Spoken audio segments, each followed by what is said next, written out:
Urmas, mis sa arvad, mis juhtub pärast surma? Jah. Eks ma arvan, et no mida mina arvan, no, kes meist täpselt teab? Keegi ei tea. Keegi ei tea, jah.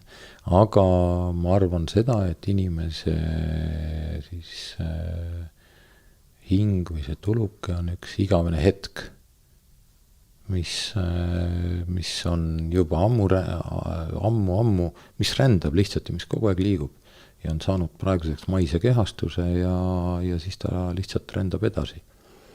Ja siin maises elus, mida nimetatakse eluks, on siis duaalne maailm ja siis on ta sattunud siia plussi-miinuse tasakaalu nagu vahele ja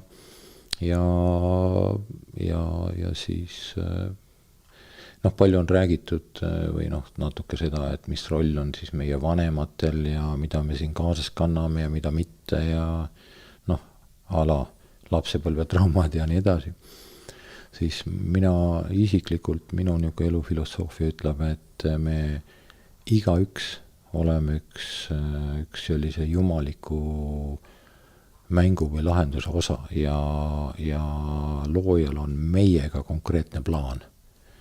Ja meie vanematega on oma konkreetne plaan, nii et meie vanemad olid meile lihtsalt satelliidiks või selle plaani osa, et meie siia ilma tulime ja kas me seda kaasas kanname endaga või mitte, siis jah, me tihtipeale kanname seda kaasas, aga minu see juba eelpool kirjeldatud, et tule ikka sealt koridori pealt ikka sinna lifti sahti ja astu lihtsalt samm kõrgemale ja kui tunned, et oled võimeline veel kõrgemale astuma, siis vaata veel kõrgemale ja lõpuks näed siis tegeliku enda algallikat või enda seda ühendust ja kui sa selles elad, siis kõik siin reaalses maailmas on sellest madalamad täpikesed ja kas sa sellega ühendud või ei ühendu, kui sa ühendud, siis tekib sinna vibratsioon, see tekib nii teadlikult kui ka alateadlikult, tekib siit poolt alustatuna või sealt poolt alustatuna, ja kuidas sa selle vibratsioonis sipled, see on